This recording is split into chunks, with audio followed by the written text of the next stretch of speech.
Hello again, and welcome back to the trials and tribulations of Lake Camp early on the morning of the 2nd of December 1933, where a group, a th- uh, two groups of trepid explorers have just been joined by a third group that arrived earlier in the morning.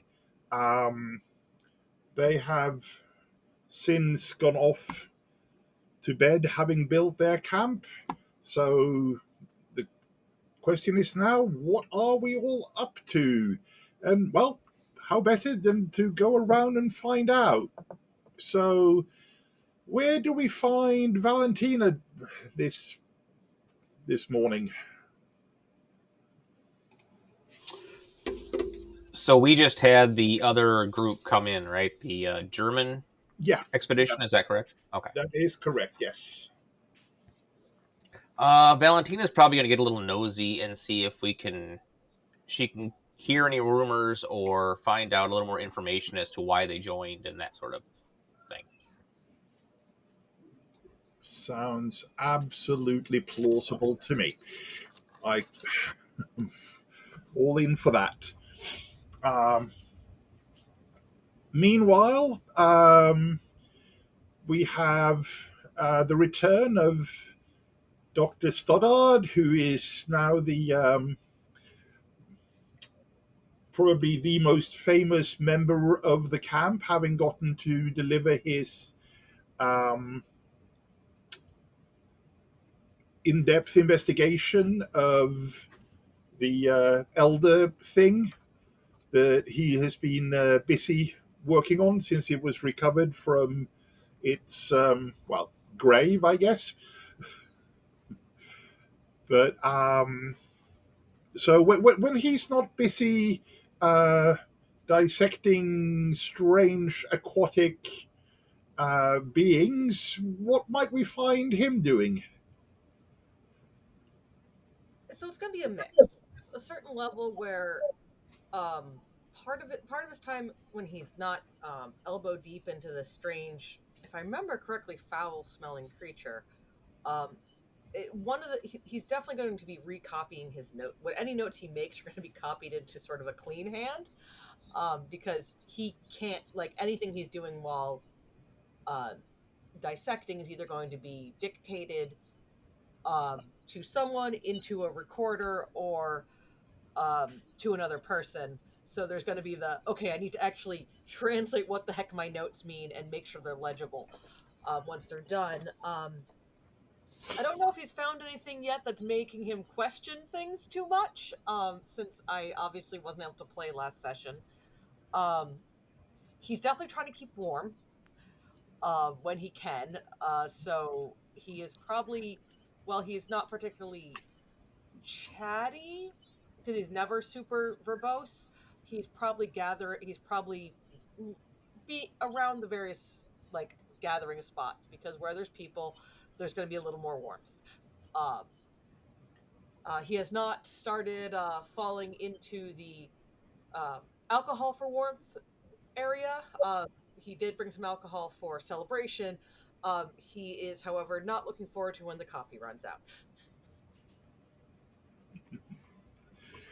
Well, at least the Germans have brought more coffee, so there is that.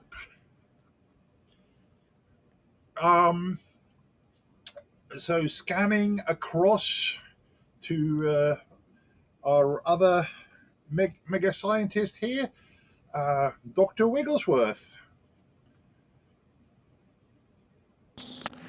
Yes, Dr. Wigglesworth.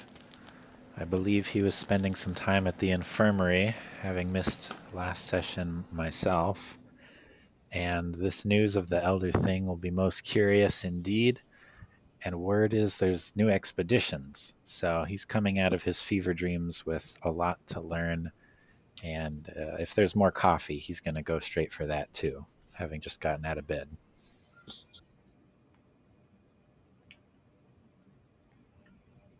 Absolutely.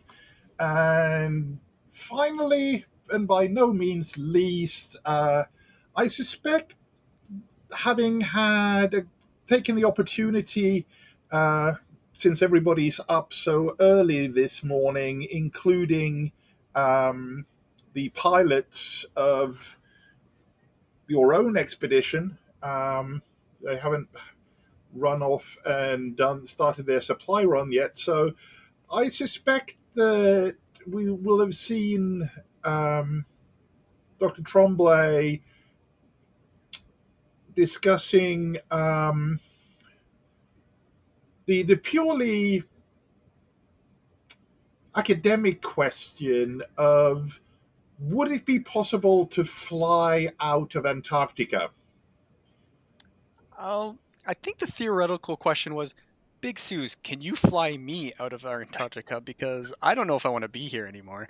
But that's okay. Roger's doing better now. He's armed himself with a shotgun and alcohol, so he's got both. Good mix, I hear, as well. Also, it seems like things have calmed down. There's just people around, so I think I might be okay for a bit. Wonderful. And the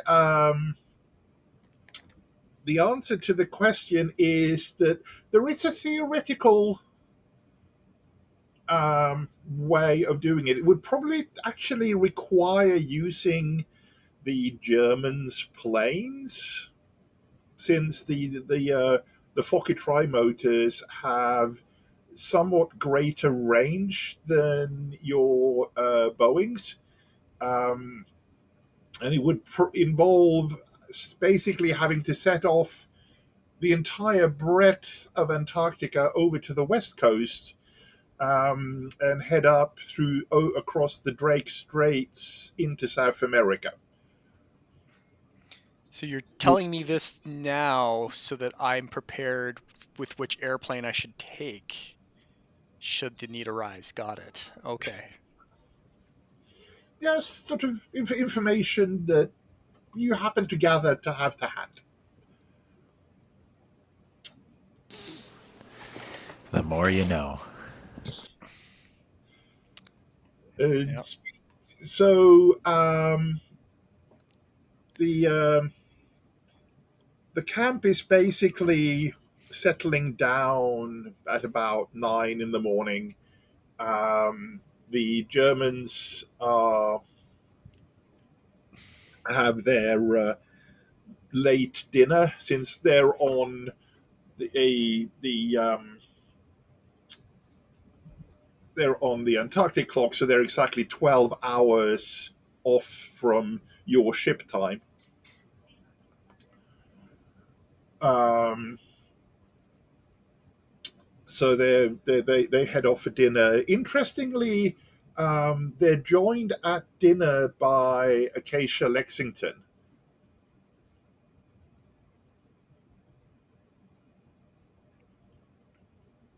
and you can't help but overhear Dr. Moore uh, shaking his head as he just wonders what are they up to with her, and what's she up to. But I guess we'll find out.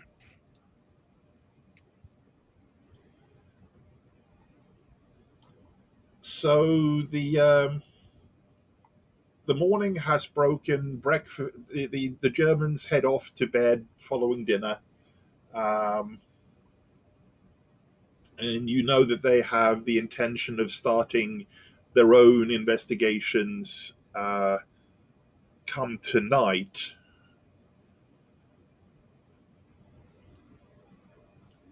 So the question really is, as a group, what do you want to be doing today? So just to recap, there's various areas that will still need digging out. So there's several more tents in the old lake tent village. Um, there's, in fact, let me go and find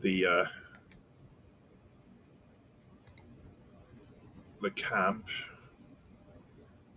or not, rather not the camp, the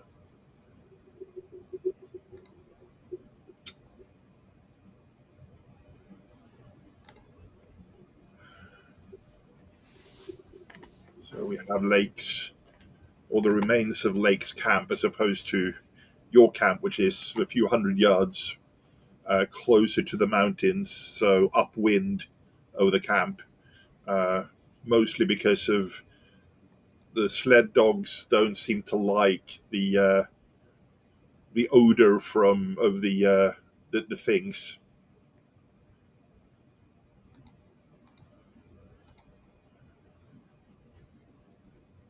So we have the various tents that have been excavated, or some of them have been excavated. Um, there's the remains of the aircraft. There's obviously the caves further south. Um, and yes, we feel free to refresh your luck if you haven't already.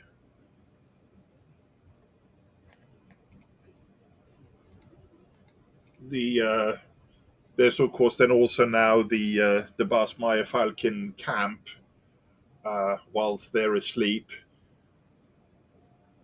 There's also this of course the possibility that you may wish to, rather than um,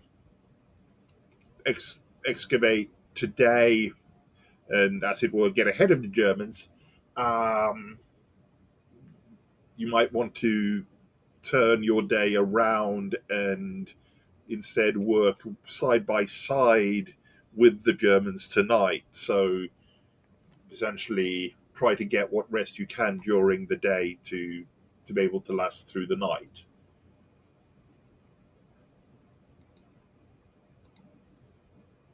So I have a quick question again because there's a little bit of fill. I'm kind of filling in after not being in. If I know in the original story that we're in the follow-up expedition for, there were updates about the discoveries sent home. Yep. Is that something that is something that's like, should Stoddard actually be preparing reports or be giving reports to a radio operator to send back to the mainland? Is I'm not quite sure. Um, in fact, it's what Stoddard was fairly busy doing in his blackout time, as it were. Was he was as the main anthropologist on site, the one doing the investigation into the unearthed thing, and he has sent off um, in last night's radio message. He So on the 1st of December, he reported back um, his findings, which basically bore out the the findings of Lake and his team and corroborated their story in that sense. This is the German anthropologist who did it. No, Oh, that was okay. Stoddard. Oh, Stoddard. Okay, Yeah. sorry. I was like, because I feel because it was one of those cases. If we hadn't done a report yet, I feel like there would be a lot of pressure for him to get a report out before the Germans started getting reports out.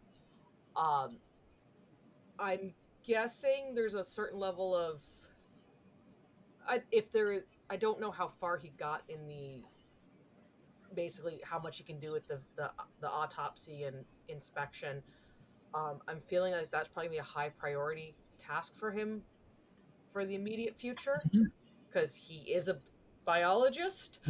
Yep. Uh, And but there are several more hummocks to clear as well. So right now he's been working on a single sample, but there's no reason to suppose that at least um, one or more of the other hummocks would have uh, perhaps even better preserved some examples. Yeah, it actually looks like, according to the notes, we've actually uncovered two. Oh yeah, sorry, you're quite right. You did get the first two. Yeah. So his tasks are probably related to that. I'm not super partial one way or another if we want to change the work schedule, because it's day 24 hours, I believe. It's yes, there's daylight 24/7 at the moment. You're basically what about 20 days away from the long the what would pass for the longest day. So you're slap bang in the midst of the midsummer sun down here.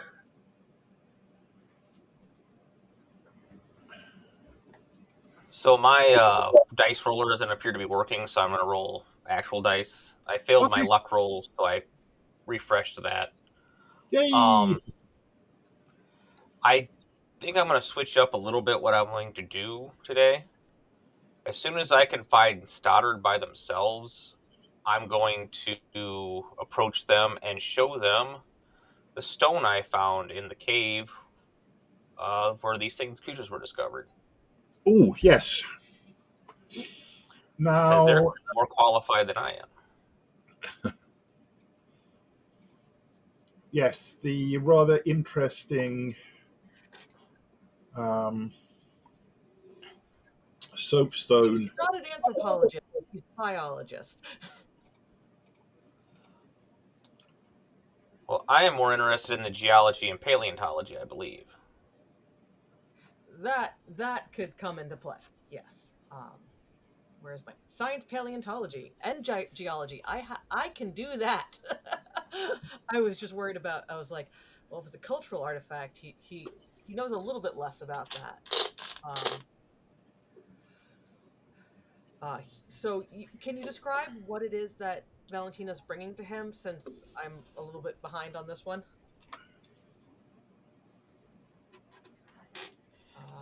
I see something about It's the stones. Yes, the stones. Um, Valentina has the gray one. I'm just gonna copy that over to today's notes for my own tracking.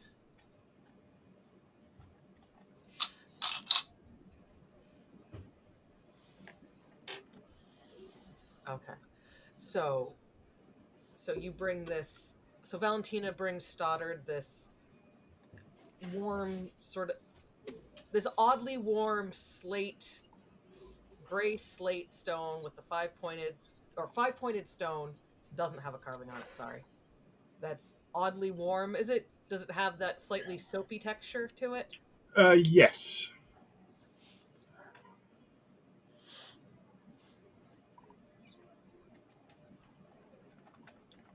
This is wow. Uh, it looks like while I was digging around in that thing, you dug up something interesting on your own too. yeah. I can't make heads or tails of it. I was hoping you could. Oh, let me see. And he's gonna kind of look at it. So this is geology. He is going to lick the stone. Yep. Old school. It's not like because he's very puzzled by this. Like this doesn't like even for soapstone this feels weird. So he's gonna examine it, kind of. One of the tests is a lick it. He will lick the questionable stone. Um, and I suppose in this case we start with geology, or because it's just carved. There's nothing. There's no like fossil on it. Correct. Correct. Right. So this isn't paleontology. This is just geology. All right. Are you kidding me? I love that we're kicking off the geology rolls by licking the rock. 5 stars. Hey, hey, Five this out is of Earth five. Science Man. You lick the rock. No, this is full approval. There's no sarcasm. I love it. He is rightfully flummoxed by this stone. Um, It is just very odd. Um, yeah, quite thin, deep amber. Yeah, like I mean, I suppose you could also just have him have the wrong conclusions. That's up to you. If you don't want to give him the wrong conclusions, he's just going to be like, "Whoa, this is crazy." It's I would and, like to play and more of these and try to see what I can figure out because there. I is this even a rock? Is this some weird like what's it called? Is this like an alloy of some sort that just has a like some sort of ceramic metal alloy? I think we well, it could be metallic, metallurgical.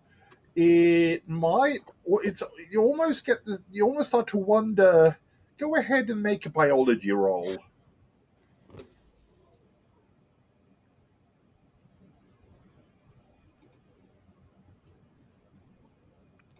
Is it poop?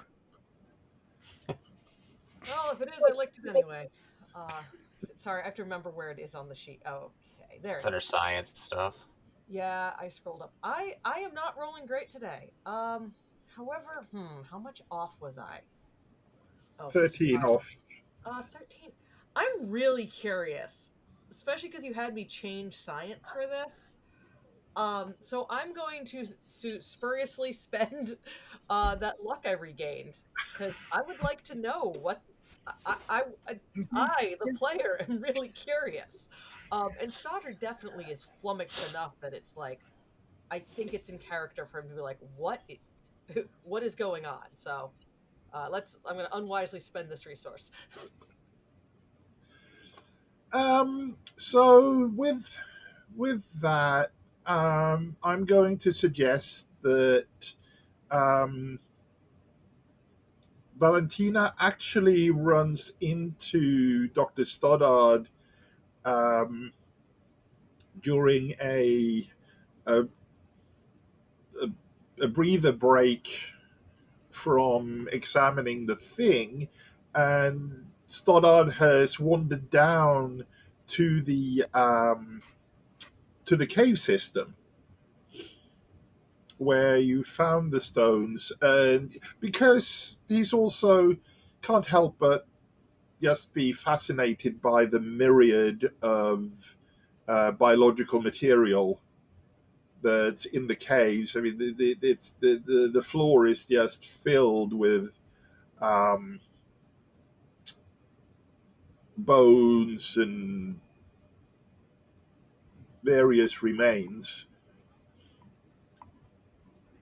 and it's from that that your your mind sort of going in circles a little bit, and you begin to think, yeah, maybe yeah, geology doesn't taste quite quite right for geology, but there is a there's something about the way that it captures and shifts the light as you hold it up to catch the light coming in from the cave mouth above, or the opening into the top of the cave, and you're just sort of looking around at all the preserved material and thinking, well, maybe something amberish. So like a sap, something like that Yeah. interesting. Um, so the way he's answering this is rather that it's almost like he's having a conversation with himself, and you're just kind of hearing bits about it. So the feel like this doesn't feel like a stone I've seen, but it's got the hardness. Maybe it's some sort of some alloy from seismic activity. It's not my but kind of look around and go, wait a second. Is there anything that I wonder what sort of plant life they had before there's the massive geologic and climate shift. This could be this could be a Precambrian um, result of some sort of Precambrian sap from from a plant or something. Valentina's like scribbling notes, as what you're saying. It's almost like you know how with tree sap sometimes you get amber with but that's usually clear. But we are talking really, we're talking very different climates, and we don't even know what grew here. We've obviously seen forms of life we haven't seen before, so that the different life has to have gone to the flora as well as the fauna.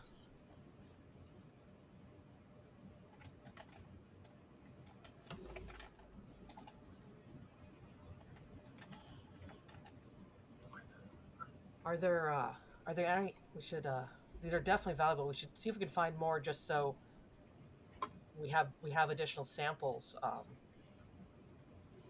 And Well, Big stuff. Sue's has one that's green, Oh, but it's a interesting. little bit different texture as well. So I don't know if that'll be something different or not.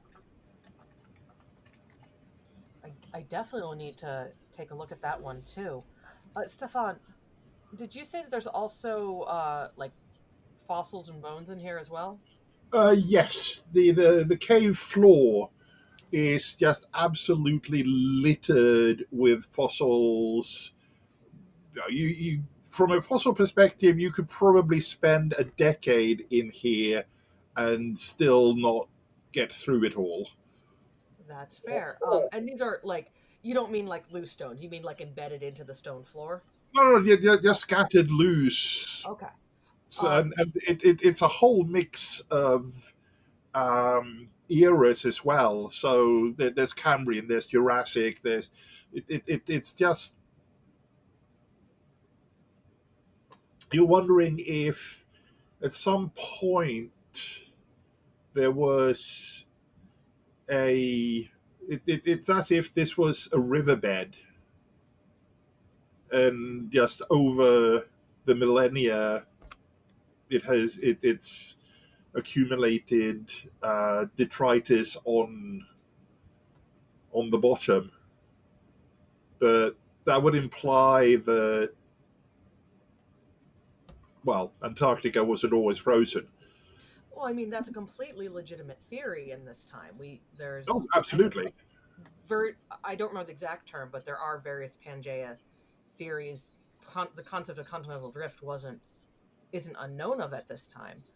Um, so he is very much believing, like, looking if we're looking at life from, I believe, Precambrian is the time period that the evidence had previously been reported at, and then we're seeing stuff from Jurassic, Cambrian, Precambrian.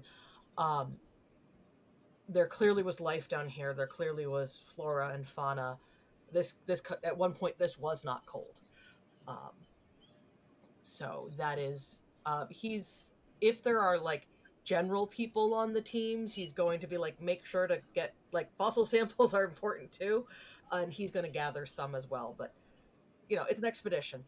One man can only gather so many interesting rocks.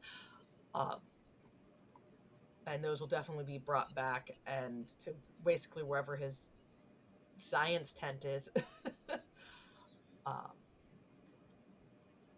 because he's got more documenting to do. Also, he definitely thanks Valentina for bringing the stone to his attention. And Suze, he definitely wants to take a look at Suze's when she is free. But clearly, she is has her handful with the dogs right now, so she's not as free to ask. Uh, you're very welcome. Is there anything that you need assistance with today, or is there anything you think I should concentrate on? I'm a little out of my depth in a scientific expedition, but or you just think I should get nosy? I mean, I, I don't think Stefan or Stoddard found anything particularly terrifying in his investigation so far. Just fascinating in the unusual way. Um, so I don't think he believes he needs sanity checks yet on what he's finding. Um, so you'll start thinking about it, goes, oh, well, I mean, if you're depending on how busy you are with things, and how strong your stomach is, I'm pretty sure we're going to be finding additional specimens. I could always use a hand with documenting what I find. Um, I do what I can, but um, it's difficult to take the notes myself during the time, and any help to make sure things are clearly and accurately transcribed is important for the knowledge we're gaining. I did already send off the initial set of reports, but I'm sure you could put them in words that are um, more of a more intriguing set to those who are not just looking for dry facts. All right, I can help with that.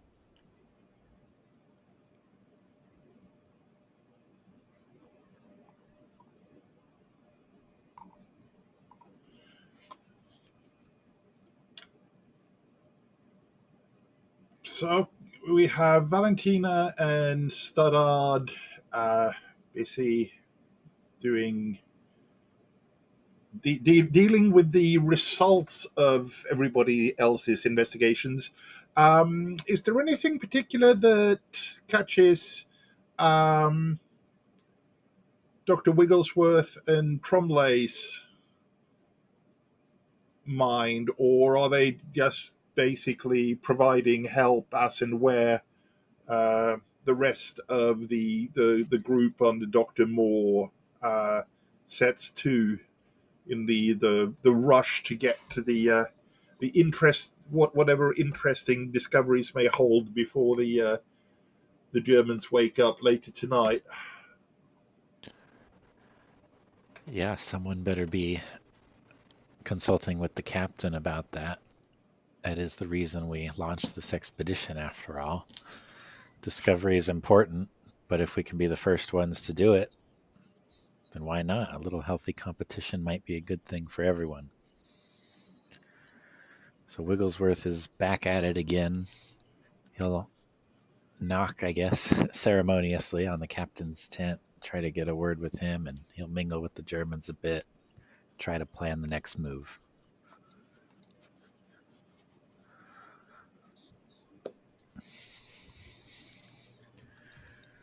I'm not going to do that at all.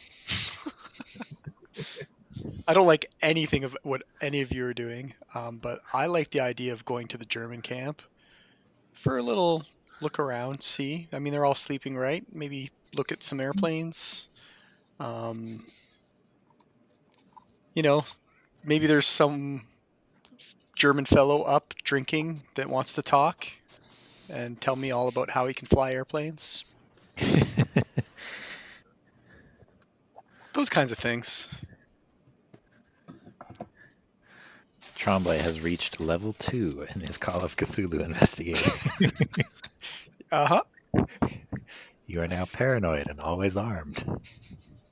I am there with my shotgun, yes.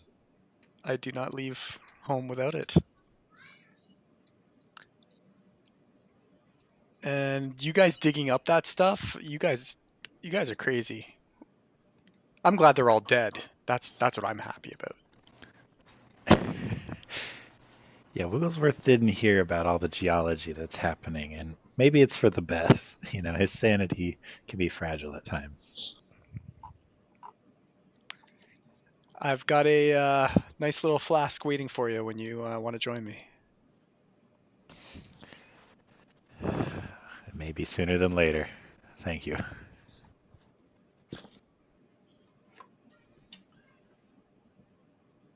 So, turning to the excavation groups,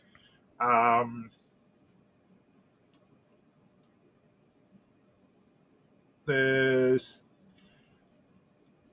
basically three parts that'll end up getting excavated during the day or side by side.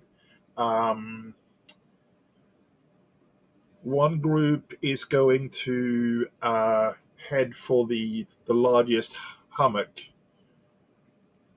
which does expose yet another of the things, uh, yet again vertically placed underneath a capstone, as it were, of one of these greenish five-pointed sort of starfish-shaped stones.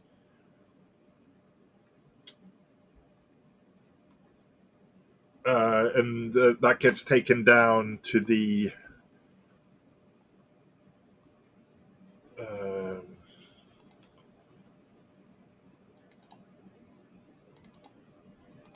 that gets placed down in the dissection tent with its previously excavated couple. Um,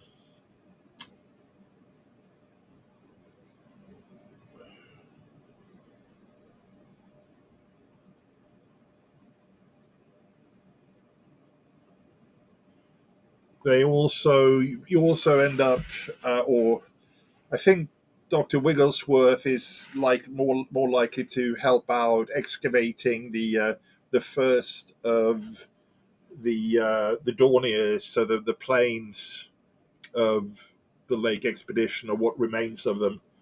Um, it's quite hard work, just because in order to break through the snow and ice, you're essentially working hammer and chisel to chisel your way into towards the door without damaging too much. Um, you can't use the arc welders because you set the frame alight, and unfortunately, the acetylene torches are still back at base camp.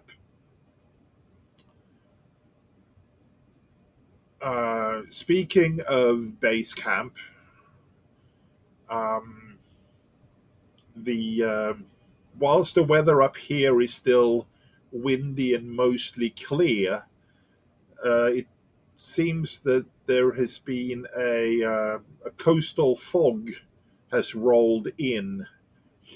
So this morning's they were able to get the two Boeings uh, come up this.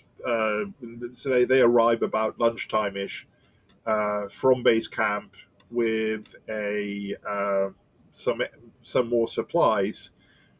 But from what you gather on the radio, um, when you can get radio reception, it's you can't help but hope that the Germans' bigger radio masts that they have brought along with them. You have one 12-meter radio mast. They have three 20-meter masts.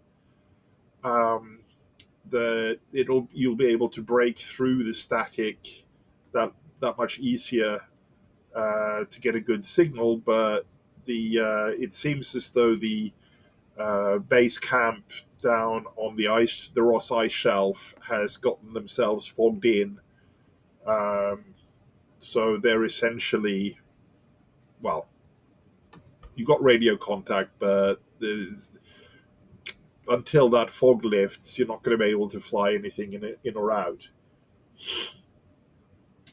What's interesting as you excavate the first of the Dorniers is that you notice that several of the main systems appear to be missing.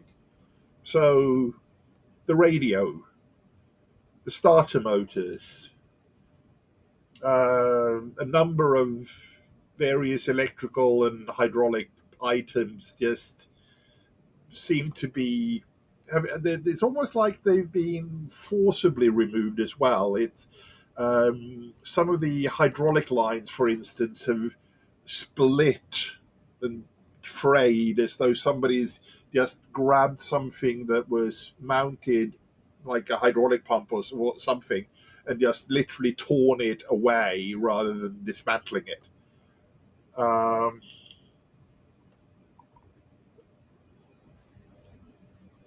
And after a while, you do manage, or at least the radio is discovered. But it just looks odd. I don't know if if Wigglesworth, if you happen to have any electrical repair, or maybe you go and have a word with our the some of the technicians that we have. If failing that, Yeah, Wigglesworth does not have any electric repair, unfortunately. So he would need to be consulting with the technician. Do we want to tag in Leonard's for this? I, I think this is a perfect opportunity to bring out Leonard, as it were.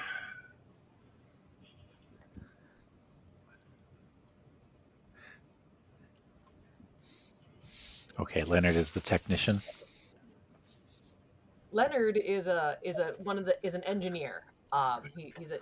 I was gonna see if I could change my display name, but I'm not finding that right now. Unfortunately, it would involve you having to Log out. exit and come back in. So, So pretend instead of Charles Stoddard, it now says Leonard Warwick. Leonard Warwick is a um, he had a background as a military engineer, um, and has since started working has been working as a civilian. Um, he is no longer active. So he was yes. So he's no longer active duty. Is now a civilian consultant. And as such, attached to this expedition, was ranked major when before he retired from the military. Um, the the he was a part of the U.S. Army Corps of Engineers. All right, well, I'll knock on his door. All right, so yeah, he's been around this expedition. One of the things he was very involved with was when the damage was found to the planes and generators due to sabotage. He was very busy. He was one of the people you saw trying to fix things when we took the planes and the parts that were in crates and having to put stuff together. He was definitely part of the various assemblies and has been largely around the heavy machinery. Um, he is slightly less gruff than Stoddard. so yes, Leonard, electrical repair, please.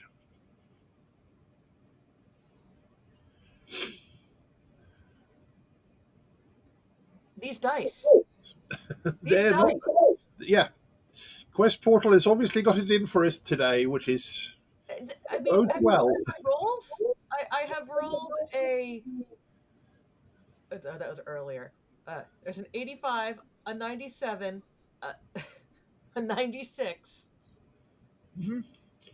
Uh, Well, you did get a 42 in there, so yes, for that full. was Yeah, the one roll you wanted to fail, you made, so that tracks. yeah. So yeah, Okay, yeah.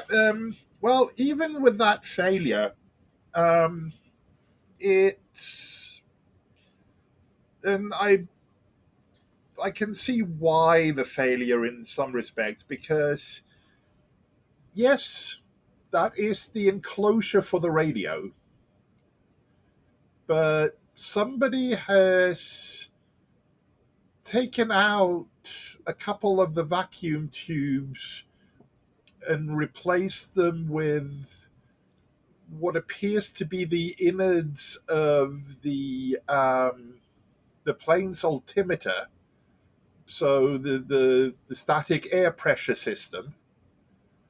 Um, it just seems to be built up using who knows what.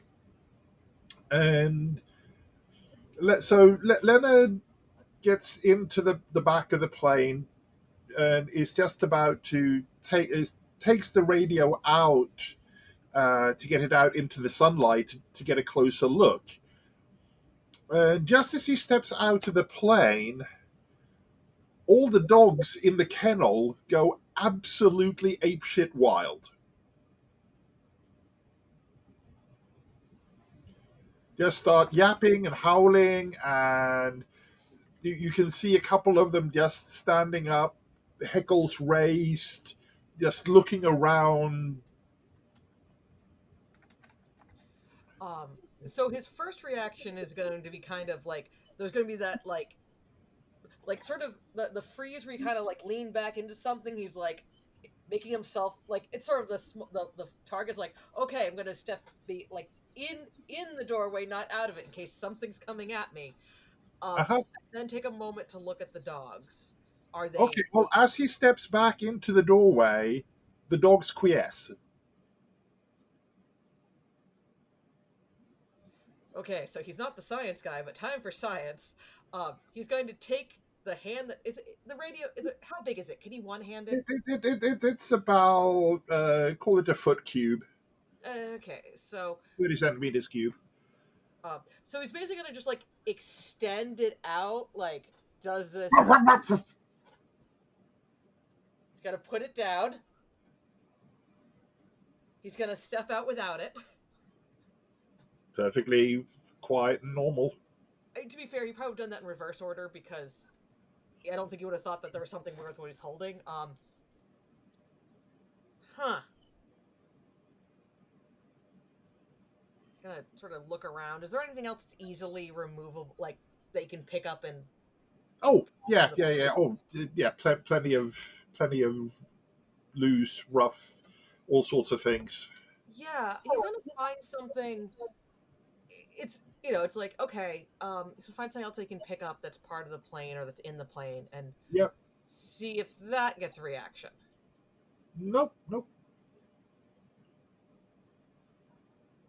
I'm gonna look at the radio again, and this is the radio you said that it has the altimeter in it. Units, yeah. It's like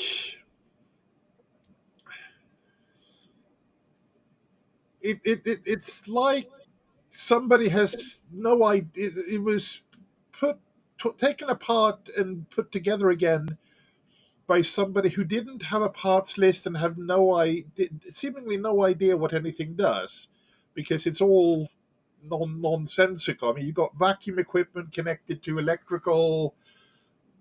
It, yeah, it's hence the the electrical repair failure, because it's Right. And I'm getting a feeling like it's not something I can really take apart in the plane, right? um well, you could do. um you just have to go and get some tools, and the light isn't the greatest, but Yeah. Um,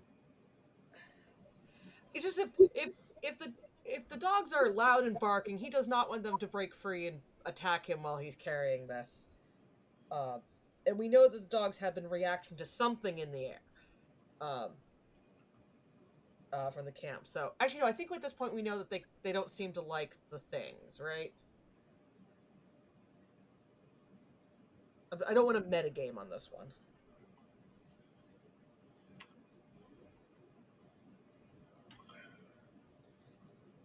sounds fine. Um, okay, so yeah, we know they seem to freak out about as we've uncovered stuff at base camp. They've freaked out. So this seems to somehow be connected with whatever it is at base camp they don't like. Um, we don't know exactly what that is yet. Um, if it's like a pheromone thing. Well, I don't know if pheromones are a thing then, but is it some sort of musk? I don't know. But I think what he's going to do is he's going to go out and see if he can find sort of whoever's currently dog wrangling. Um, hey, so I need to pull something out of this plane to fix it. Um, and it seems to be setting the dogs off. There's something about it they don't like. Could you make sure they're secure while I get this away from them? I don't want to get in the way between an angry dog and its target. Oh, absolutely. Um, so, and again, thank you, and I'm sorry for that whatever's going on that's bothering them. I will try to move this as quickly as possible to the main area camp so they're not under distress. And he will go try to get the radio that's not a radio and get it away from the dogs as fast as get it away from near the dogs as fast as possible. Which is going to be like the scurry over the ice before he like that weird scurry you make. It's a little bit packed down, and then it's going to slow down into the ice waddle once he's further away, and they're not. He's not in as dangerous of a situation if a dog gets loose. Okay, well, go ahead and make a luck roll for me, please. Sure. He does not has not had pulp luck increases. Oh, of course I roll well there. Hmm. Well, especially since you mentioned you're sort of huddling over. Uh, you you actually get the radio out and across without any more um, effects for the dogs. Possibly because what you've ended up doing is putting it underneath your coat.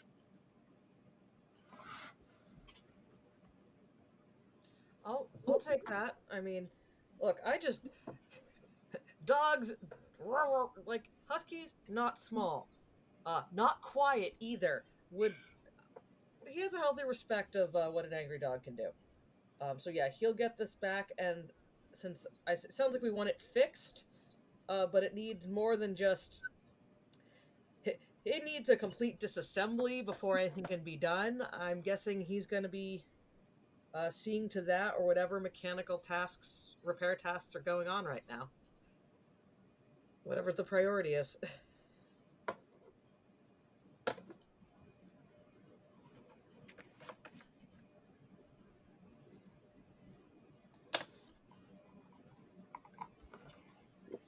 And meanwhile, whilst all of this is going on, of course, there is yet another team busy working on the tents, and they come across uh, a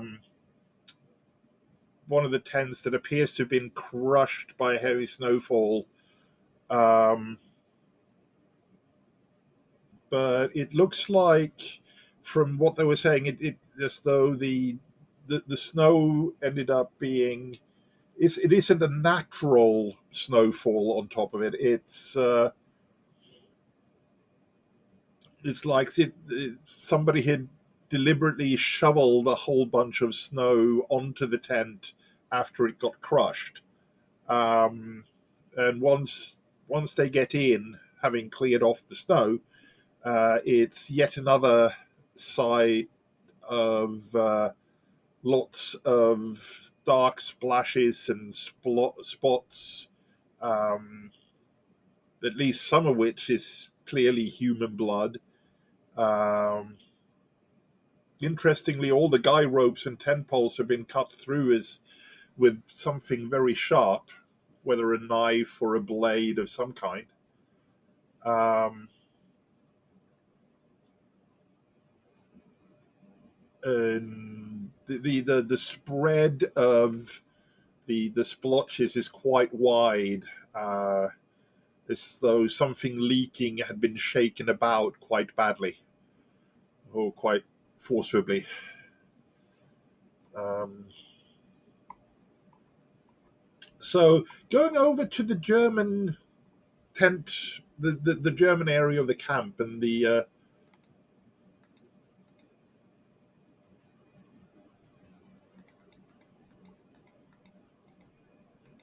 presumably, I don't know if Tromley is heading over first, sort of early in the morning, whilst they're still up and about, or while during the day, whilst they're having their rest, as it were, or in the evening as they're starting to get up and have breakfast? I'm probably gonna wait for things to calm down a little over there before I wander over. I just want to kind of have a look around. Okay. How their tents are laid out, where they put their planes, who's up late at night or early in the day. I don't know. Yeah, they've mostly, or pretty much, all of them have gone to as sleeping through the day or their night, depending on how you look at it. But they have, um, there's four main areas to their camp. Um, there's the large radio masts with the radio line running between them. Um, there's a large galley slash communal tent with, protected by a wall of ice blocks and supply crates. There's then a supply dump with more of their crates and particularly also their fuel drums. And then there's a line of 10 tents. 1,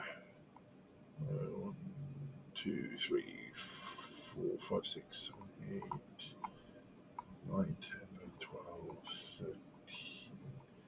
13. For the split amongst the 14 uh, members of their expedition that are up here at the moment. I'm kind of interested in the supplies, actually. I want to see what they've brought with them and how much supplies they have left. If they're, swimming in a lot of fuel or these types of things. Um, What have they been doing? How have they been doing since they've arrived? Because I know we've not been having good luck. well, they pretty much so far just swooped in, landed, unloaded, set up camp. So they haven't really had a chance to get started yet, other than set up. But they do have a reasonable sized cache of fuel drums, kerosene tins. Um, and turns out that down at the supply dump, the wooden crates that they have there are empty. So they brought a significant supply of empty crates. Okay, now that's worrying me. So they want to bring something back. And of course, my mind immediately goes to the only thing I can think of that is perpetually on my mind is those things. So I'm starting to think that they actually came here for those things in the first place and had nothing to do with wanting to look at the beloved wilderness of Antarctica. Um, yeah, I'm going to head on over to the mess hall if that's possible. The Yeah, sure, sure. main area, their communal area. See Yeah. if anybody's up. Uh,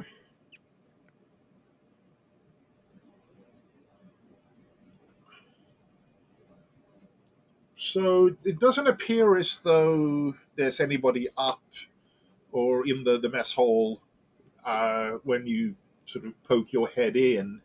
Um, Having said that, it's a 9 by 16 foot tent, so 3 by 5.5 meters. Um, there's three wooden poles holding up a central ridge. Um, very heavily guy roped. Um, and inside there's basically it's a fairly simple setup. They've got a small stove, some pots and pans, some supply crates that hold tin goods, pemmican, that sort of thing. that they also seem to make use of as chairs and tables. There's a trail radio that's connected to the antenna outside, and two square folding tables, and that's basically it. Okay. Okay, so I'm starting to formulate a plan. So is there actually maybe I have one. I don't need to ask. I just want a piece of paper and a pencil.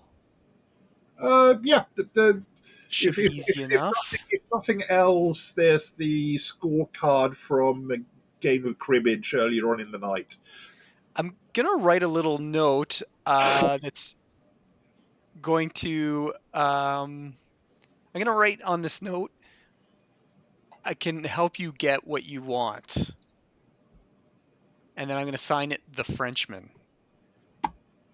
And I'm gonna go leave that note where the empty crates are. Okay. And yeah, I'm gonna head back to camp. Trombley has reached level 3 in his investigator progression. Absolutely. um,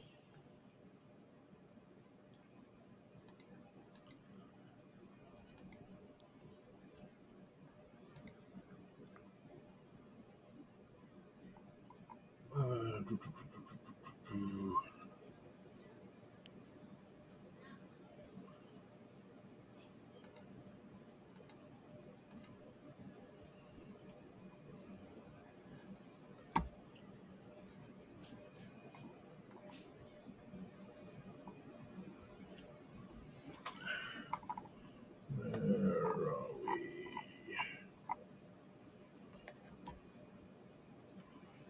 So that brings us around to the afternoon radio check-in. The Professor Moore or Dr. Moore and Miss Lexington uh, take turns at.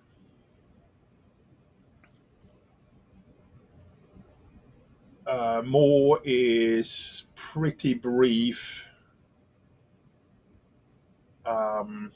He mentions the arrival of the German aircraft, the news of the strange stones that were found in the cave. Um, Now Starkweather, who's still up on Mount Nansen, doesn't take the news of the Germans arriving particularly well. Uh, so he does rather berate Dr. Moore with, "Good Lord, as soon as my back is turned, you invite strangers to dinner. I must say I don't like the idea of letting those Johnny come latelys share the spoils. I've had my fun and I'll be seeing you soon. We'll whip things into shape together. I should be at the bottom of this little hill tomorrow night. Send a plane for me when I call again. Starkweather out."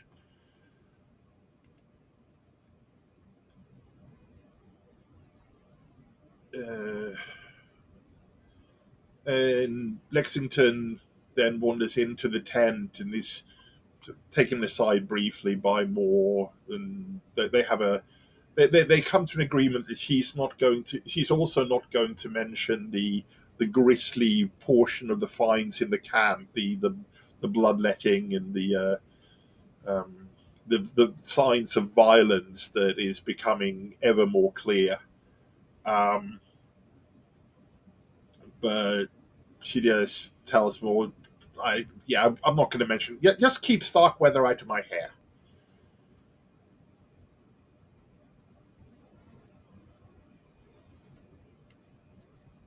And by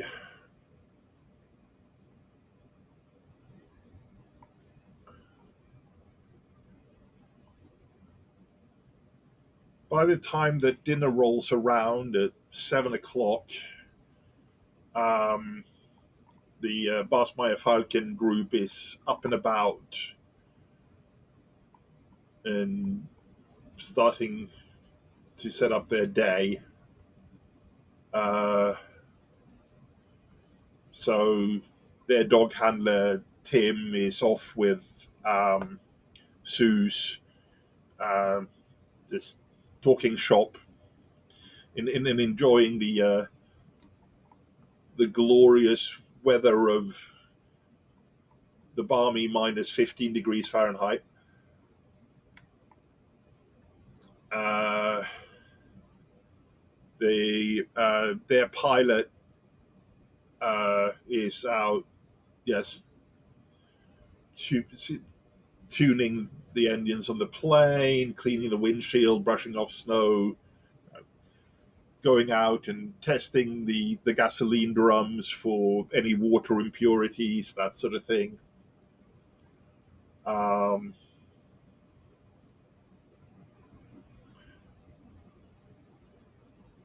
and two of uh,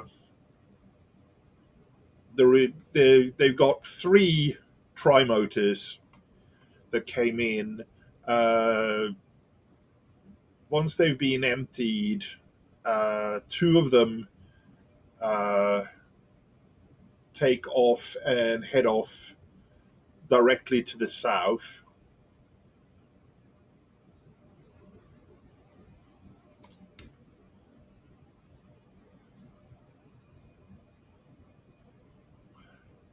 And then then the two radio men and the meteorologists head out across the camp and start taking photos and documenting and charting the sites that you've already laid bare and so forth. More is showing them around with whatever entourage people feel like providing. But more is seems to be of the opinion that we can't hide anything here. There's nothing to hide. You might as well just show them everything. Um,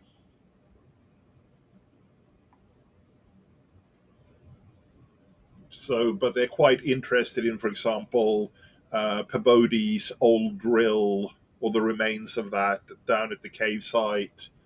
Um, their leader, Herr Dr. Meyer, seems to be quite interested in the signs of the massacre. Um, Now, uh, anybody who has any kind of anthropology can make a roll.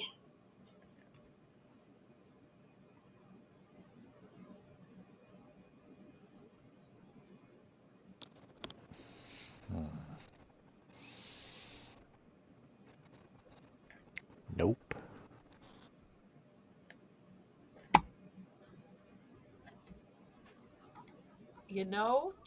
I'm off by two.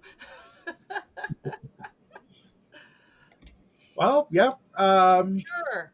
He's a lost in the science sauce. yeah, Yeah. yeah. So Stoddard has been having this sort of bee in the bonnet throughout most of the day. And it's finally um, at dinner or breakfast um, it suddenly clicks the that the one of the members of the German group is Herr Dr. Professor Franz Uhr. He is actually the Herr Dr. Professor Franz Uhr, the well-known and widely held in great respect German anthropologist.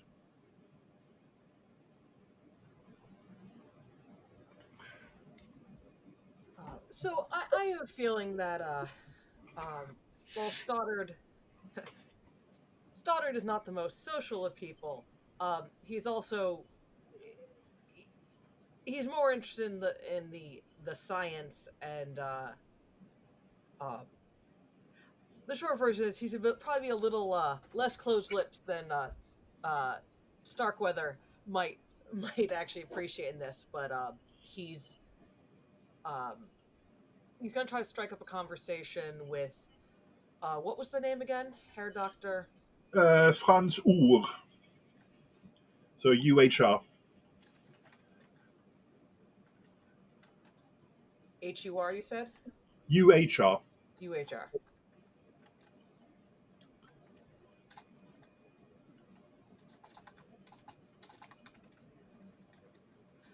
Basically, he's gonna. It's not his main area of science, but there is times where they overlap. I don't know if they would have. They probably haven't. He's probably bigger fish. They probably haven't met on an expedition. But basically, talking about some of his papers.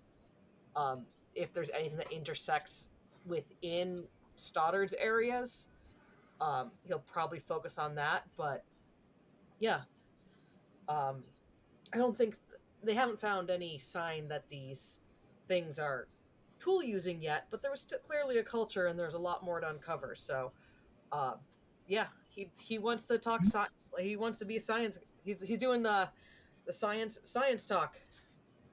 Yep. And in doing so, he does get head, head Doctor Professor Uhr is quite personable. Um, and it turns out that apparently he's part of the expedition as their cartographer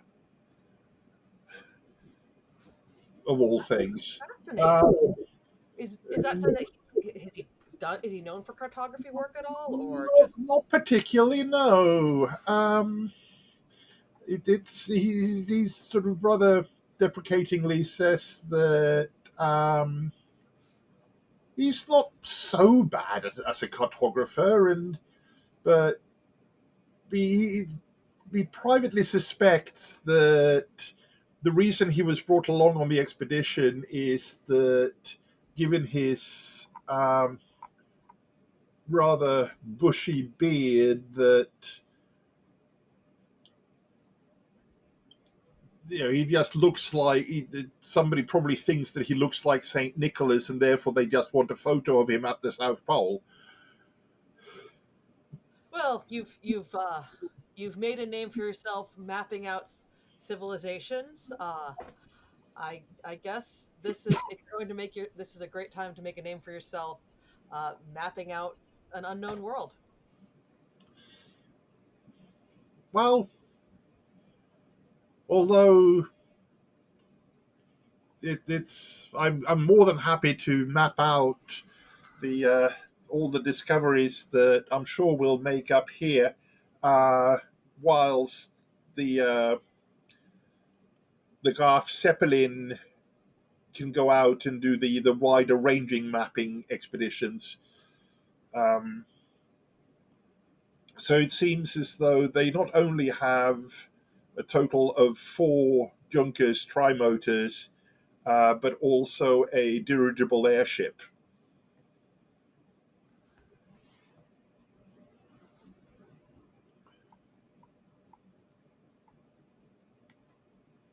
Uh, Stoddard will compliment them on their uh,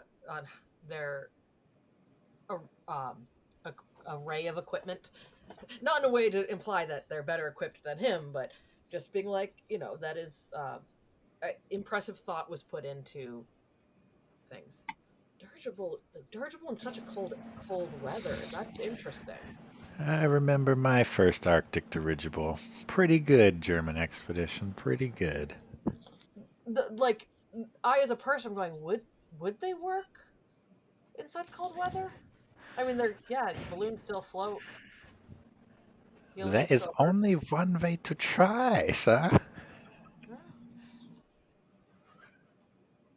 Uh, I mean, we know that it's gonna be interesting in the storms, but it's certainly it's interesting there. Yeah. So basically, talking shop, he's like, um, slightly different areas, but they both deal with with folks that with things that don't live anymore. So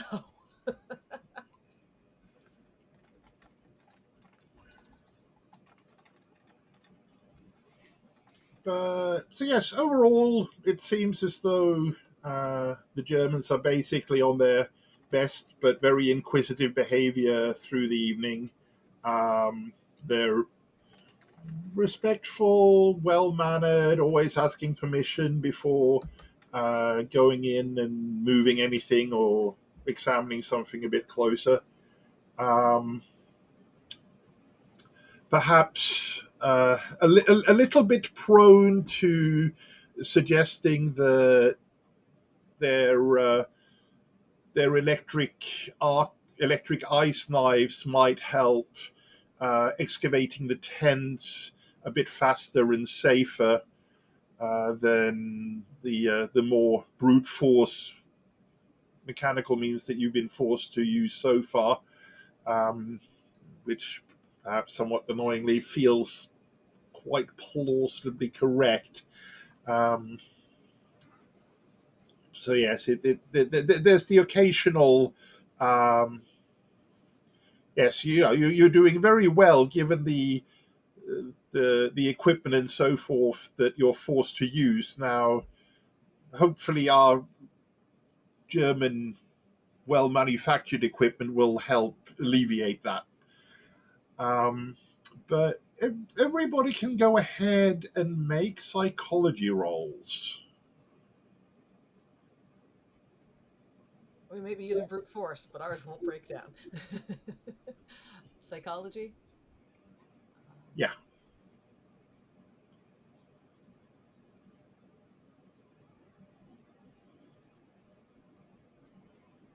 I'm gonna fail. Oh God, yeah, I failed. Valentina is there as well.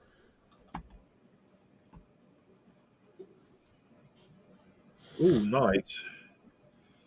Um, yes. Well, Charles is clearly still busy, his nose in his work, as it were, and isn't particularly paying attention. Um,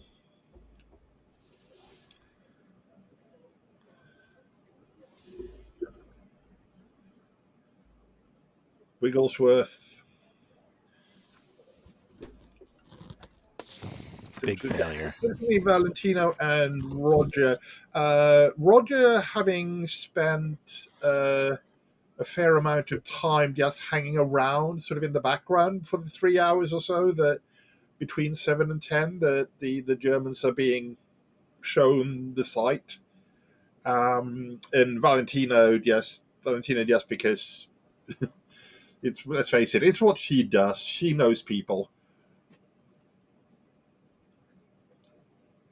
It's there's something odd about how the Germans are reacting to all of this. The two radio men, so Rooker and Beneke, react as you might expect. Sort of they have that moment of shock when they're shown the tent where somebody bled out. They they have a sense of awe about them when they're shown the things. But the two senior members, so Dr. Mayo and Dr. Professor Uhr, they're just not flummoxed even in the slightest. It's like they're being shown what they're expecting to see. You even catch them sort of just sharing a glance or a quiet nod between the two of them as they're shown things.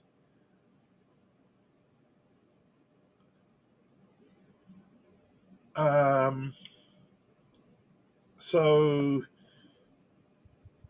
it, but so yes, the show the Germans everything takes about 3 hours. So about 10 at night now, and Dr. Meyer then sort of says that, well, we shall we shall begin our work now. There is much to do, and we do not wish to deprive you on your sleep, nicht wahr? Um, come see us after your breakfast. We shall compare notes. And they head back towards their camp, heads practically touching, so conversing through the hoods of their parkas.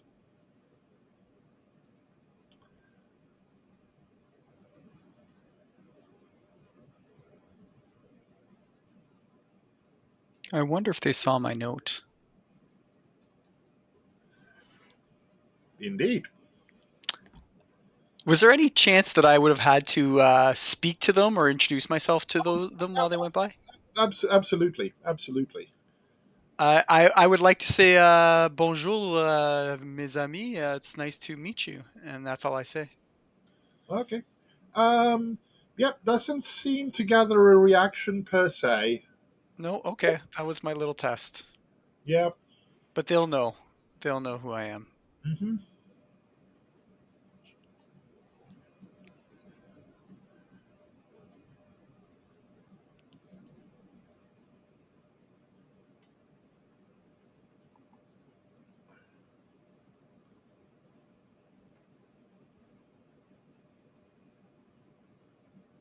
Uh,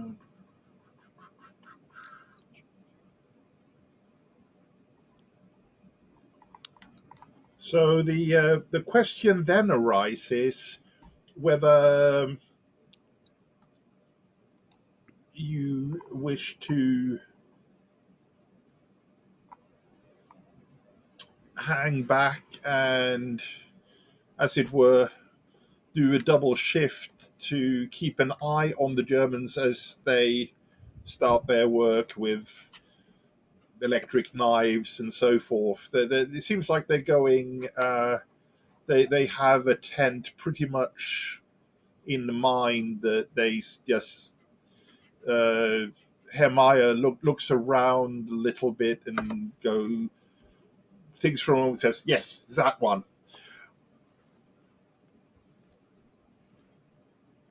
And they set to.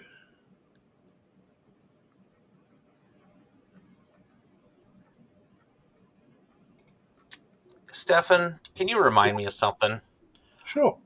Wasn't there a book that was stolen off the kidnapped fellow that we rescued? And what was Uh, that book? that was the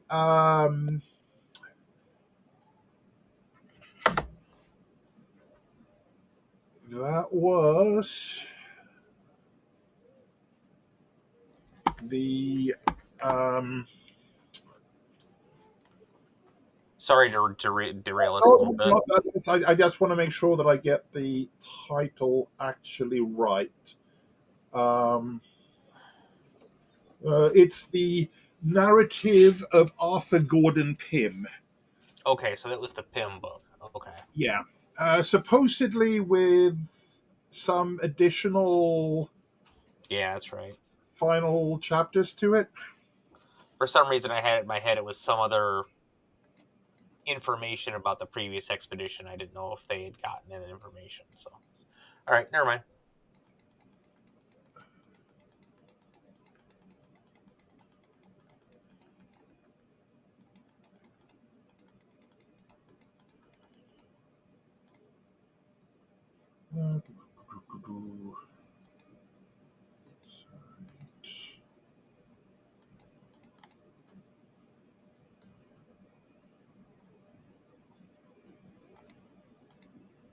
So overnight,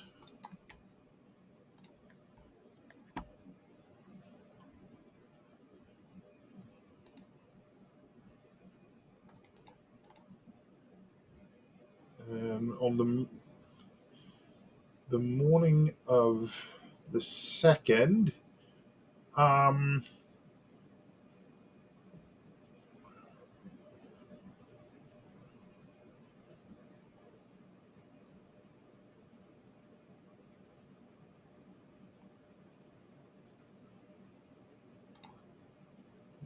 checking here which one it is.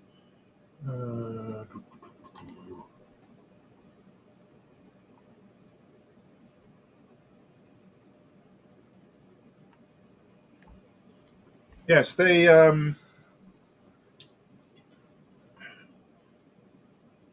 managed to dig out one of the other tents. It's a larger tent, where it appeared that whilst the tent itself was basically unharmed, so did that self-lifting thing as the snow was removed, um, it still bowed in at one area as though the tent fabric had adhered to something inside.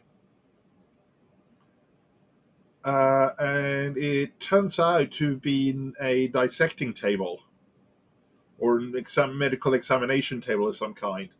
Um, there's a big table inside, much like the one in the dissecting tent that you have at the south end of your camp, where the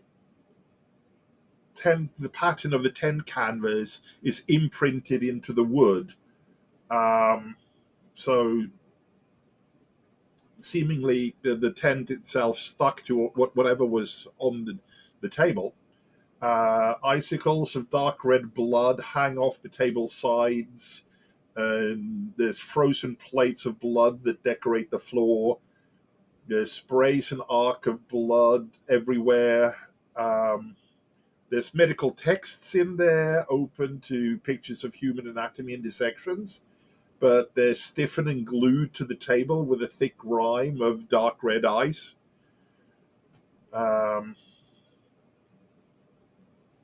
Go ahead and make intelligence rolls.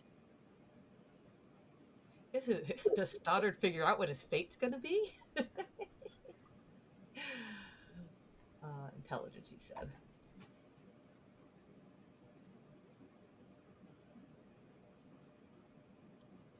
Stoddard makes it. Okay. How about the rest?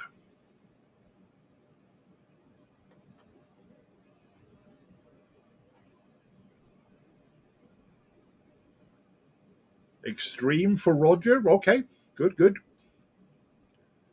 Valentina, yep. And everybody makes it. Okay, so since everybody made their idea rolls, everybody now gets to roll sanity rolls. Yay! As soon as you just said it was an exam, what this tent was for, I was like, yes, I know what's here, what happened here. Time to lose it. Valentina is oddly perfectly fine with this, apparently. I should have been drinking. Stoddard fails by a healthy amount.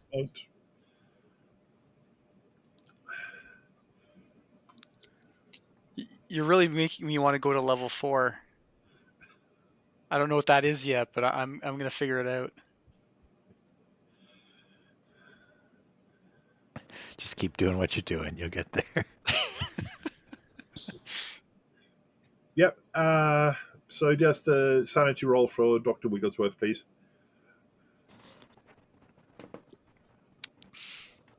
Figures.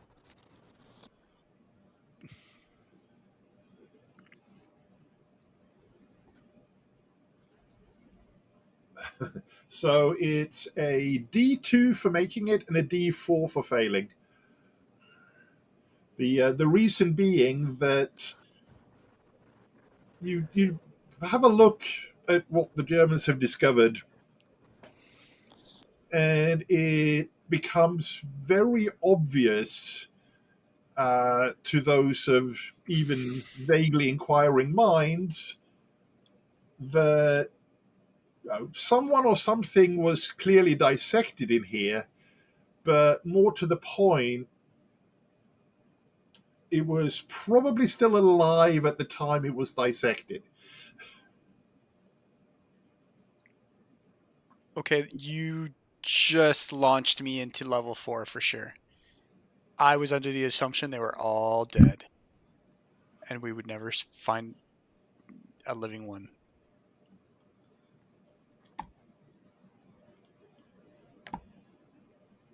I would like to flavor that with the I would like to add to that paranoia, because also, oh, what if one of the previous expedition members did this? That is also horrible. So now you have two sides. You have increasing paranoia from the new area, and you get to suspect all of us. Don't make it worse. Do we roll our own sanity loss? Yep. Okay, D4. D4 for failing. Yeah. I would have done it then, and I would do it again if I had the chance. And he would have gotten away with it if it wasn't for those darn pesky kids. Stoddard definitely, it's 3, so that's like a that's kind of he blanches a bit, like he recognizes what this is, and is unsettled. I don't know if he's going to go to the um another one of these things was living and did it, because he has no reason to think any of them are alive. So he's actually probably thinking someone on the expedition did this to someone else on it, and that is either one, psycho murderer, or two, uh was this a cannibalism thing? Um so he's definitely perturbed. Yeah. Well, and to that point, uh, there is one other piece of evidence or uh, information that you sort of, as you spend that little bit more time and just look around, because oddly carefully and delicately caught in the bloody rime on the 10th floor are several footprints. Most of them pretty much ordinary booted footprints like, your boots would make. But also there are those striated triangular markings that look awfully like the feet of the things. Ooh.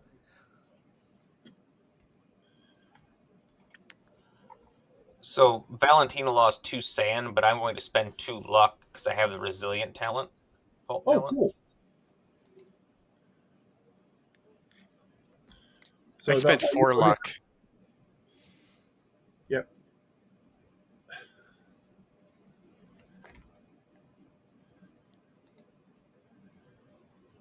Yeah, Roger goes out and finds that special flask. The one I've been hiding for this moment, as I realize things are getting worse. The bottle even says, for just that moment when things are getting worse. Yep.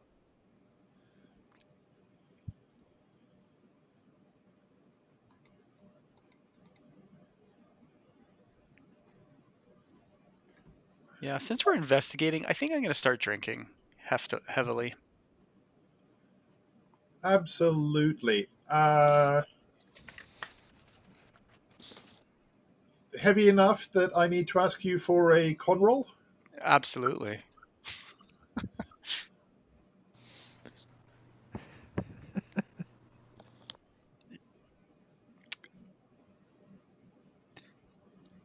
I'm not even going to use my iron liver yet. I'm just going to revel in the drunk. Perfect.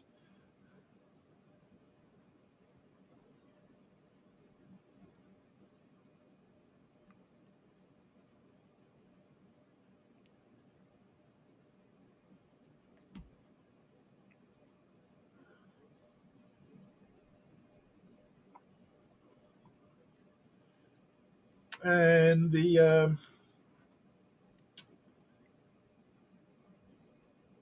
BFE, also the Basmeier Falcon group, also set to work with their electric ice knives um, on the the second of the three aircraft, the one that's overturned on its side.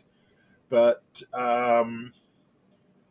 they don't free them of ice completely, but just probe cut a small opening into each one, but stopping after a few feet with the and saying, "Well, it's going to be a gift for Herr Professor Moore."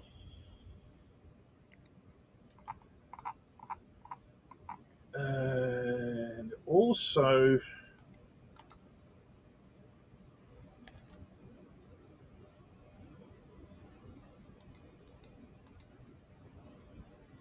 so yes,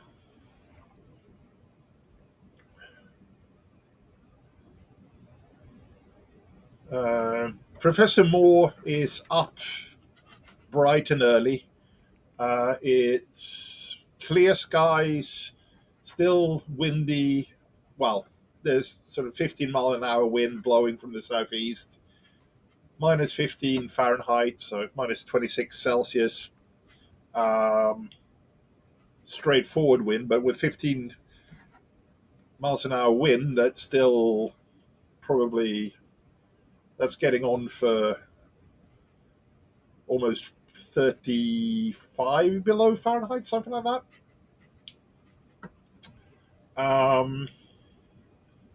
Professor Moore doesn't look at his best.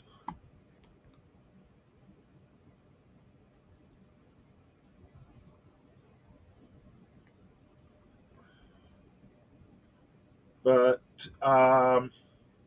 Dr. Meyer and Dr. Professor Wu um, come in to join you at breakfast, and Meyer walks over.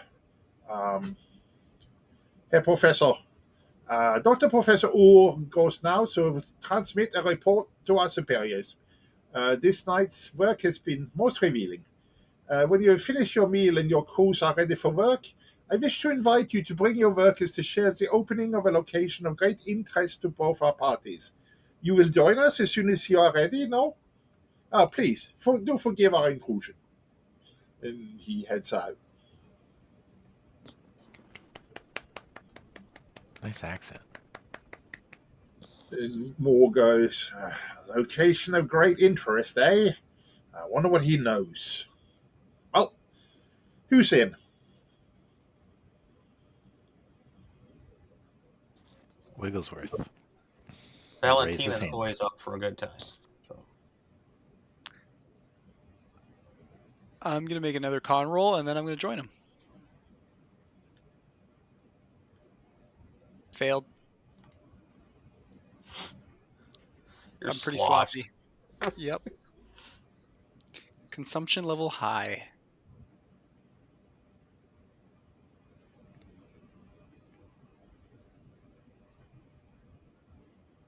Stefan, did you say Yep, that they were the they that they were leaving the plains as a present for Moore or for Starkweather? for more. For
Okay. So, and so yes, after breakfast, you head over with Dr. Moore to see Dr. Meyer at the. He takes you down to the middle aircraft shelter, uh, where a section of ice on its southern edge has been marked with red tip bamboo. The ice within the markers has been removed, exposing the stretch of stiff and battered heavy canvas sagging into the interior. Nearby, one of the large German generators and a pair of ice knives are there. Says, well, if I am correct, gentlemen, the unbroken canvas means that the chamber beneath is still undamaged by snow. Its contents should prove most enlightening. You know, and he then goes on to show how to use the knife, the ice knives, to help clear the ice and snow away before the canvas can be removed. So with over half a dozen people working, you free the site of ice in less than a couple of hours.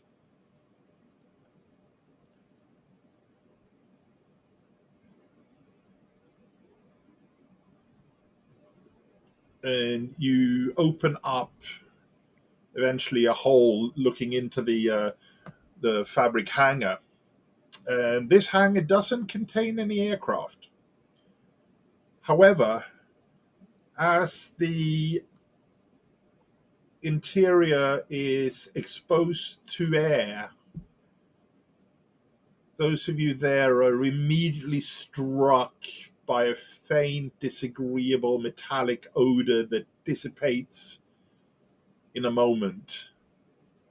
But some of the dogs that are nearby are clearly unnerved. They're nervous around here. Um, and you look in to find that the frozen floor of the shelter is covered with huge areas of pink ice, dotted here and there with gobbets of some unidentifiable darker substance. Arrayed along the southern wall, neatly separated, almost displayed, are the remnants of a very messy dissection.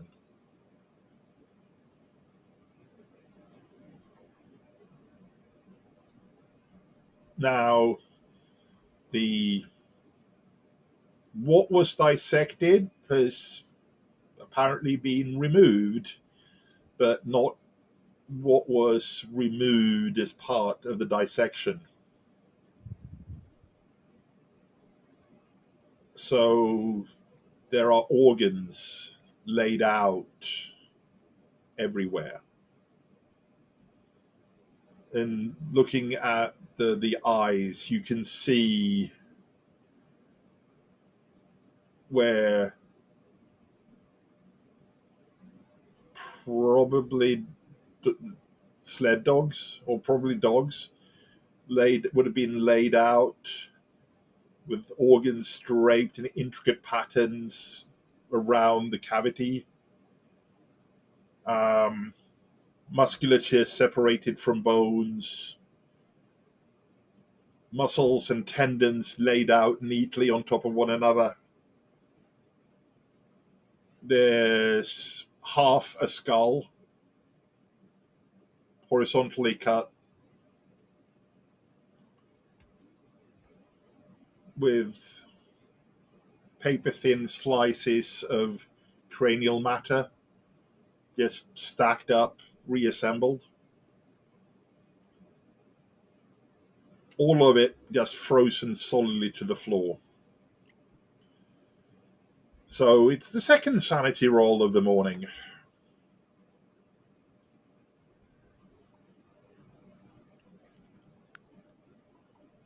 Oh, I'm glad I drank.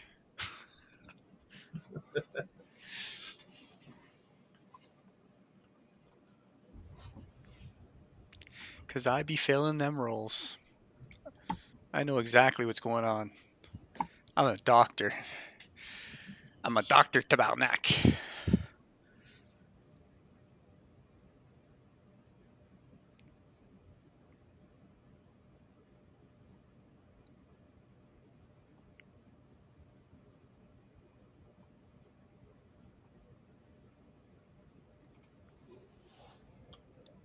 Hard success for Valentina.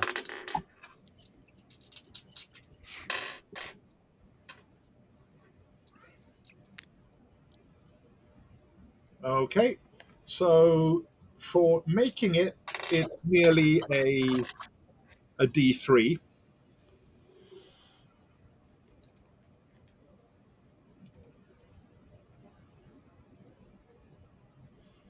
For failing it, it's a D6.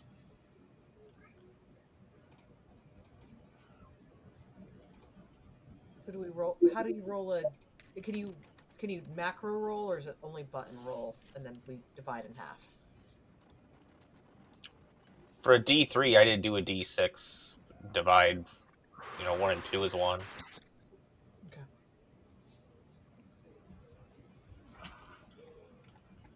That's not actually a 5 for me. That's a 1.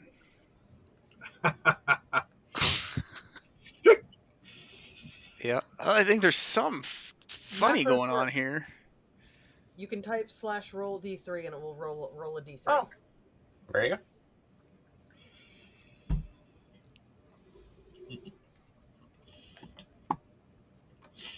So yes, I should, in all honesty, of course, also roll for Myers. Where are you? Where are you? Where are you? More Bodhi. Start with a. Here we go.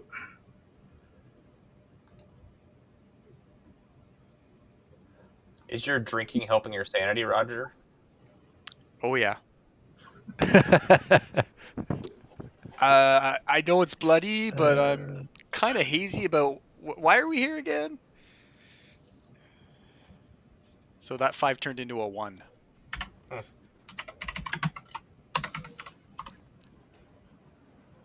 some Okay, good stuff right there.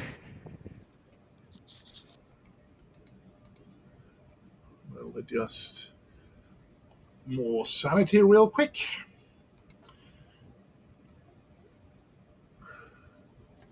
Oops.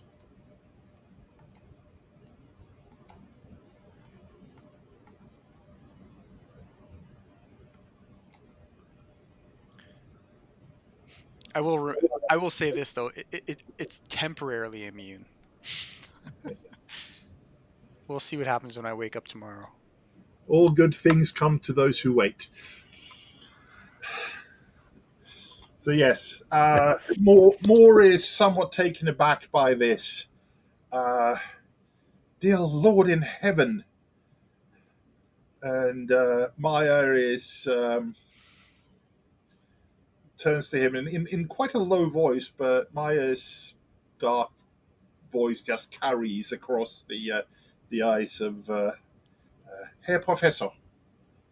I have information I think that you should see. It may help you to understand what is here. Will you leave the excavation to your men and join me in my quarters for a short time? Yes, quite. Yes, please. Yeah, carry on. And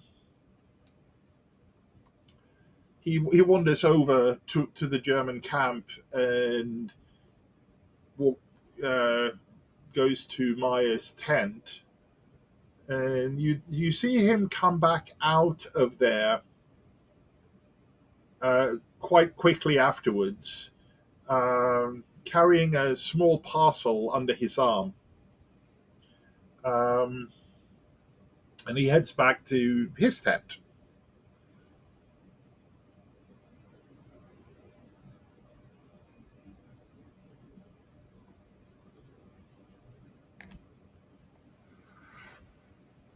Now, whilst all of this is going on, it's noticeable that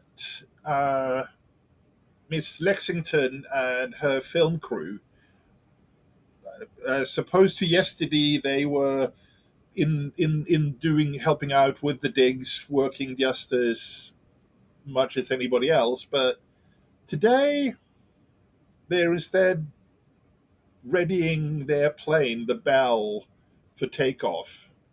Um, so Lexington, Priestley, Donovan, and Williams they take a short flight along the face of the Miskatonic Mountains, um, starting quite early, starting at about 7:30 to get the best sun shining on the faces of the mountains.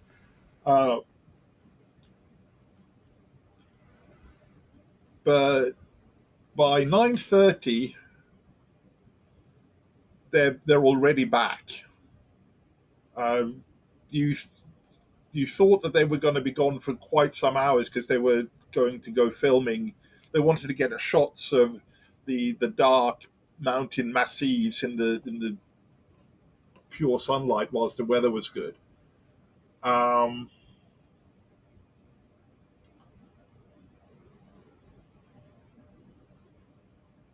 and you see Acacia jump out of the plane before it's even come to a stop as she screeches, "More, more!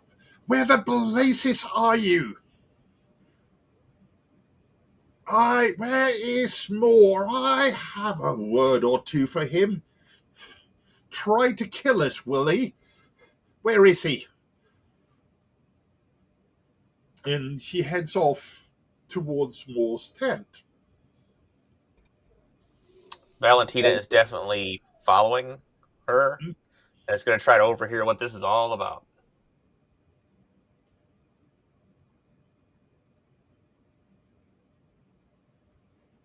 And it seems as though the part of the agreement that was made when Acacia Lexington and her group was rescued from the fire that struck their camp, their base camp down on the Ross Ice Shelf, was that they were allowed to use your oxygen tanks. And apparently, the oxygen tanks that they were given were poisoned, is her words. We tried to use them as we climbed over 18,000 feet, and we just fell down nauseated and coughing and spluttering. Can't use the damn stuff. Practically murder. And she then storms off to the tent of Dr. Maya, and who's still up at this point.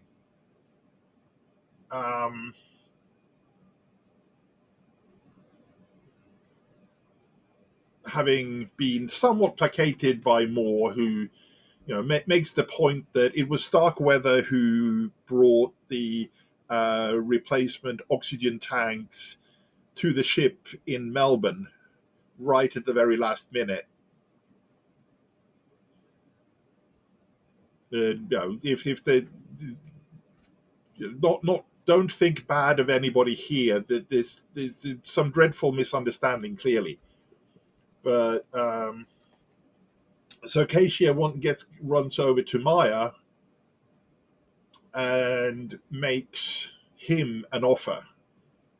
3 seats in her aircraft when it flies over the mountains in exchange for fuel, supplies of oxygen, and a new base radio set for herself and for her aircraft. Maya quite happily agrees to this. Apparently, part of the reason they came up here and that they've been talking to Acacia, it transpires, is that their Junkers aren't capable of climbing high enough to get over the mountains. So they need a lift, basically.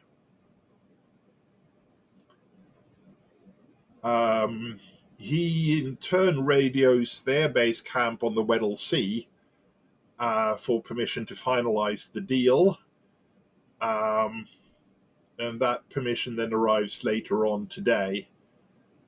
And then some few minutes after 10, the two Junkers aircraft that departed the day before return heavy laden and proceed to unload 18 drums of fuel. At this point, anybody who's got pilot or navigation skills can go ahead and make a roll.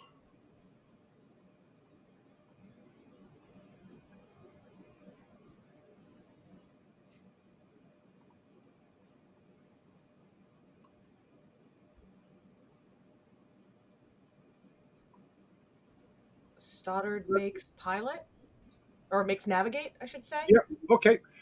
The Um, other one that has pilot, I think. yep. Given the amount of time that the two Junkers have been away and the direction they flew off in, it's probably likely that the Germans have some sort of camp set up near the South Pole.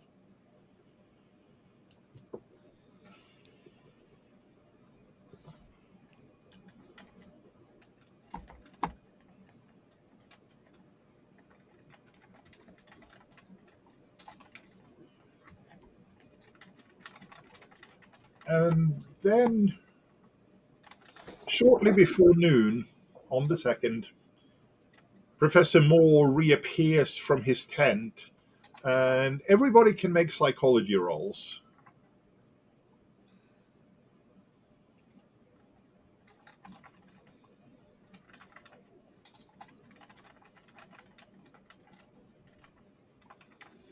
Valentina got a regular success. I can spend it to a hard if it needs to be.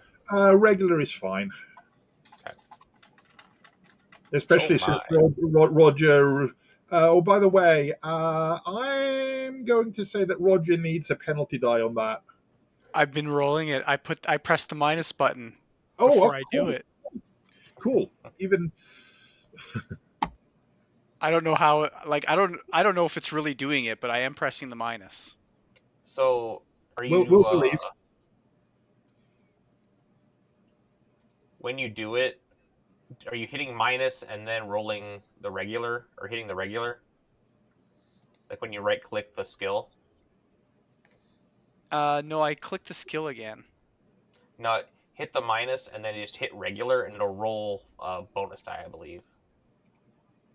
Because like mine just rolled 3 dice on the screen instead of 2. Okay, then I'm not doing it right. Thank you. There we go. Oh, yeah, so 2D I'm percentage, 1 plus D10. Okay, yeah. I'm sorry, Roger. Oh no, I want to do it right. About that guy, I don't know what's going on. I messed with it the other day and had to figure it out. So Um, so, yes, you're not quite sure what's going on with him, but the professor just looks small and uncertain, where normally he's cheerful and ebullient.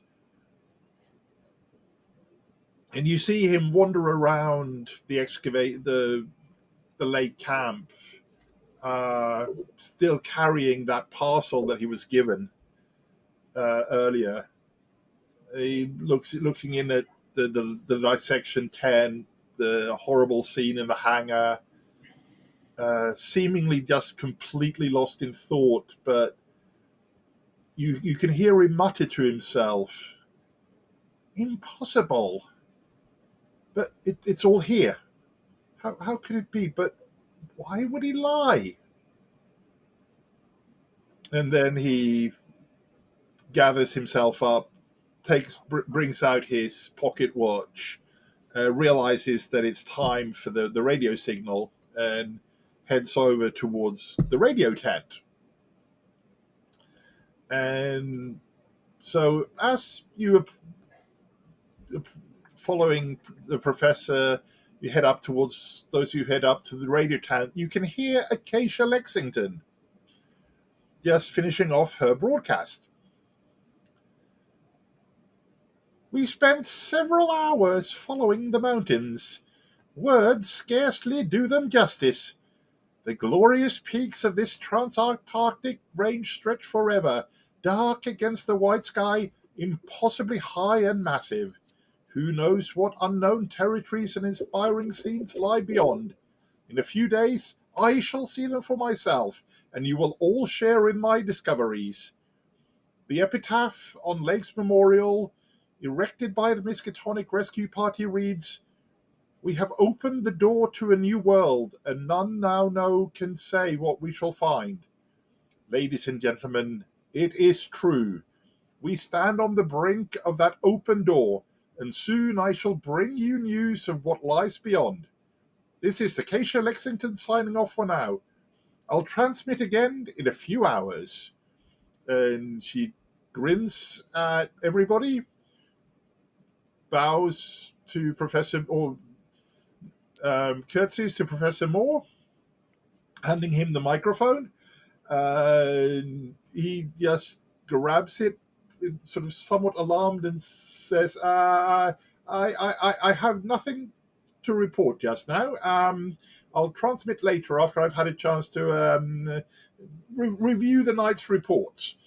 Everyone is well. We'll transmit again this evening. More out.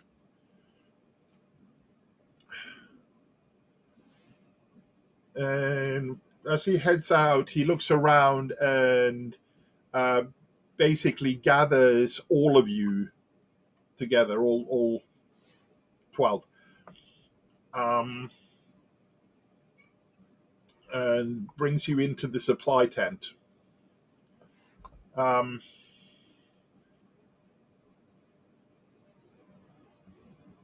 I have learnt something fantastic. Um, I do not know whether to believe it or not. I no longer trust myself. It seems impossible, but it answers a number of questions that have plagued me for some time. At which point he unwraps the parcel, revealing a thick manuscript. This is an account written by my one time friend William Dyer. He writes about the 1930 expedition, about finding the bodies of the murdered men, and about other things, fantastic things. I don't want to say too much until you've had a chance to read it for yourselves. Judge it with unbiased eyes, so to speak. I'd like you to look over this account for yourselves. Tell me whether you think it's genuine. Tell me if it was written by a madman or by one who was sane. It's Dyer's work. I've read his papers too often to mistake the style, but look the book over. Uh, Talk to me later on today after you've had a chance to read it through. Just now, I have to think about things.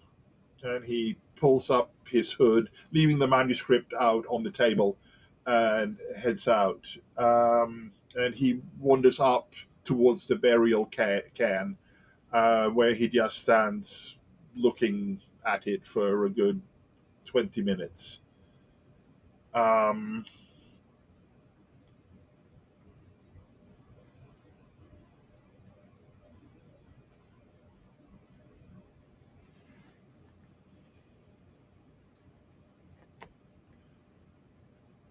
I mean, this works.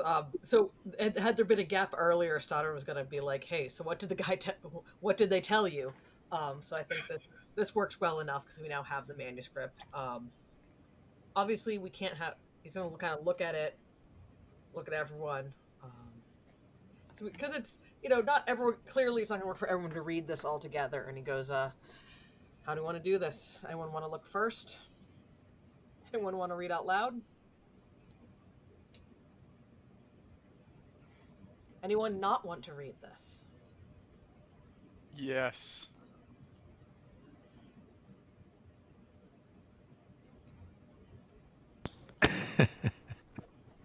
Well, that's one.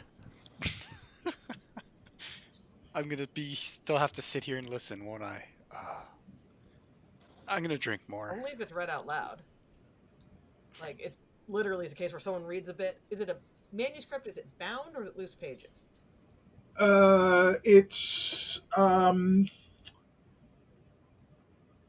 It's loose pages. It's a text typed on bond paper, um, with of loose paper. Yeah, loose pages, roughly bound or collated, I guess you say.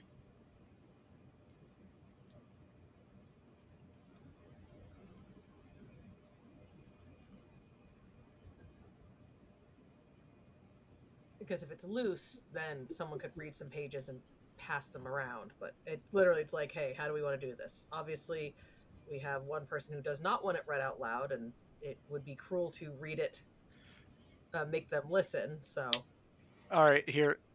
I'll solve your problem for you. I take a really long swig, and I failed so horribly. Like, it's sloshing all over my face horribly. I'm like, just read it. Oh, go. That's okay. That's basically the you just took what you expected to be essentially a large goblet of wine, but it was instead one of your spirit bottles. Yeah. I choked a little bit, but that's okay. I'm fine. um, and I think that's a good point to call it a night for tonight, as the group have finally managed to obtain their own copy of At the Mountains of Madness. Meta. So I'm going to put in a quick summary for those that don't actually have the book, but at this point, the book as published is perfectly legal information, as it were.